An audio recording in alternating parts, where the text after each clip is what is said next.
Do prvého dejstva nastúpili Martinčania aktívnejšie ako súper, vytvorili si viac streleckých príležitostí, no zrejme to bolo až pri veľké chcenie, ktoré ich v rozhodujúcich okamihoch zastavilo. Postupne sa hra vyrovnala, pritvrdzovať začali aj hostia, no stav na tabuli zostával nezmenený. Trvalo to ale len do nešťastného momentu, ktorý prišiel v nadstavenom čase prvého polčasu. Po zrážke s hostujúcim hráčom sa nepríjemne zranil Garaj, ktorého vystriedal Sapieta a stačili len sekundy, aby si hráči dukli otváracím gólom z kopačky Daniela. Pred odchodom do šatne vylepšili náladu. Martinčania sa ale z tohto nešťastného gólu rýchlo otriasli a do druhej polovice zápasu rozhodne nenastúpili ako tí, čo idú prehrať. Zápas späť na začiatok vrátil už v 48. minúte kanonier Ďanovský. Vyrovnávajúci gól Martinčanov nabudil ešte viac a postupne ovládli hru na ihrisku.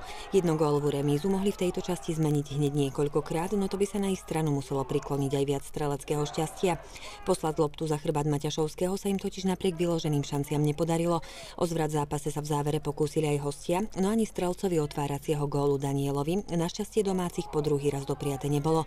Martinskí futbalisti tak majú po 5 kolách 2 body a v tom nasledujúcom na nich čaká veľká výzva. Už zajtra vycestujú do Šamorína, teda k lídrovi súťaže, ktorý doposiaľ nestratil ani bod. Motika ale zvykne vystreliť a možno to budú práve naši nováčikovia súťaže, ktorí zaznamenajú tento cenný skalp. Pán tréner, zrejme nie je veľká spokojnosť vašej strany? Určite nie. Určite nie. To už je 5. zápas, čo nie sme spokojní. Dneska sme to mali celkom dobre rozohraté, hlavne prvý polčas sme mali, myslím si, že viac šanci ako domáci. Dali sme do kabíny gól, čo nás mohlo trošku nabudiť, ale asi opak bol pravdou, druhý polčas možno viac šanci domáci, bolo to také, myslím si, že vyrovnané, takže mohol vyhrať aj jeden, aj druhý, takže hra sa na góly. Dali sme každý po jednom. Obrovské množstvo hrubých chyb, hlavne z našej strany, základné veci, prihrávka na 2 metre, toto sa už neučí v druhej lige, ja myslím, a s niektorými sa určite rozlúčime.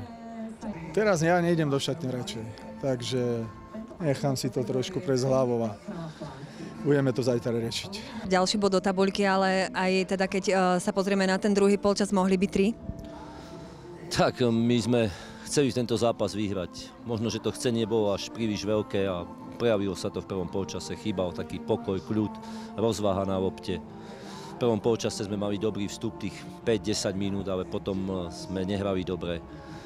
Zbytočný gól v nastavenom čase. Áno, spravil ho hráč, ktorý vystriedal, ale musí to riešiť hráč v tomto prípade iným spôsobom.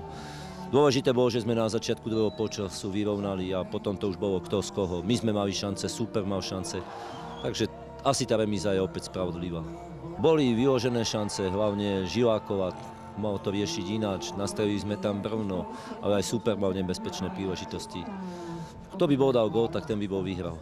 Hovoríme teda práve o posile, teda Martinčanov, zatiaľ by ste ho teda ako hodnotili, pán tréner? A tak určite nám pomôže, každý zápas sa bude zlepšovať, má svoju výkonnosť. Samozrejme je to jeho 3. súťažný zápas, takže ešte je tu krátko, ale pomôže nám. Dneska sme mohli supera preskočiť v prípade víťazstva. Išli sme na -4. Samozrejme, každý bod je v tejto súťaži dobrý, ale určite sme mohli mať viac tých bodov. Tak najbližšie cestujeme v podstate k najväčšiemu favoritovi, alebo neviem, ako hral dneska Šamorín. Takže cestujeme do Šamorína. Každý zápas trvá 90 minút, hrá sa od začiatku, takže nie sme favorit v Šamoríne, môžeme len prekvapiť.